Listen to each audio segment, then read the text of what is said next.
વડોદરા શહેર કોંગ્રેસમાં નવી નિમણૂકોને લઈને ગઈકાલે સાંજે કોંગ્રેસ કાર્યાલય ખાતે સ્વાગત સમારોહ યોજાયો હતો।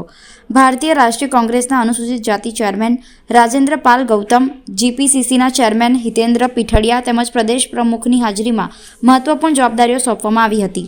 અનુસૂચિત જાતિ વડોદરા શહેર કોંગ્રેસ સમિતિના ચેરમેન તરીકે મહેશ સોલંકીની ફરીથી નિમણૂક કરવામાં આવી છે, જ્યારે વડોદરા શહેર યુવા કોંગ્રેસના પ્રમુખ તરીકે પવન ગુપ્તાની વરણી કરવામાં આવી છે। સ્વાગત સમારંભ દરમિયાન વડોદરા શહેર કોંગ્રેસ પ્રમુખ ઋત્વિજ જોશી, વિપક્ષી નેતા ચંદ્રકાંત શ્રીવાસ્તવ, કાઉન્સિલર પુષ્પાબેન વાઘેલા સહિતના આગેવાનો અને કાર્યકર્તાઓ મોટી સંખ્યામાં હાજર રહ્યા હતા। કાર્યાલય ખાતે બંને નવા પદાધિકારીઓનું હર્ષોલ્લાસ સાથે સ્વાગત કરવામાં આવ્યું હતું।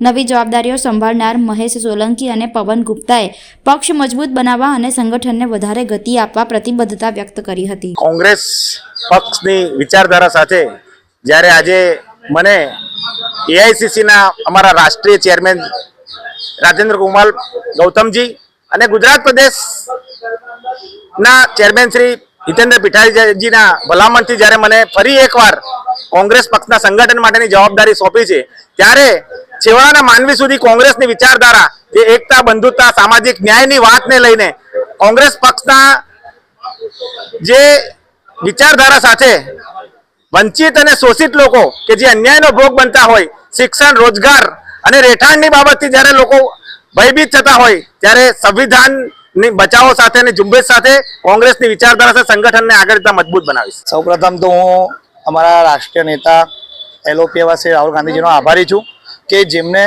યુથ કોંગ્રેસના અંદર આ ચૂંટણી પ્રક્રિયા લાયા અને આ પ્રક્રિયા થકી આખા દેશનો કોઈ પણ યુવા સમાજ સેવા માટે રાજકારણમાં ડાયરેક્ટ એન્ટ્રી લઈ શકે છે।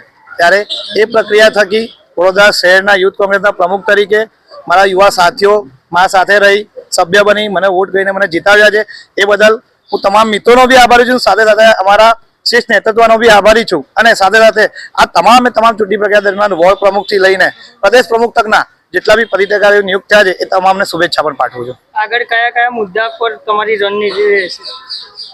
છેલ્લા ઘણા સમયથી સમગ્ર ગુજરાતના અંદર સૌથી વધારે ડ્રગ્સ, દારૂ, ગાંજાના અભડકામાં યુવાધન ફસાઈ ગયું છે। બીજું, વડોદરા શહેર, હું ખાલી શહેરનો પ્રમુખ થયો છું, હું શહેરની વાત કરું તો શહેરના અંદર ઘણા શિક્ષિત યુવાઓ છે કે જેમને વડોદરા શહેરના સંસ્કારી સંસ્થાઓના અંદર રોજગાર નથી મળતો, ત્યારે એમને શહેરની બહાર જવું પડે છે।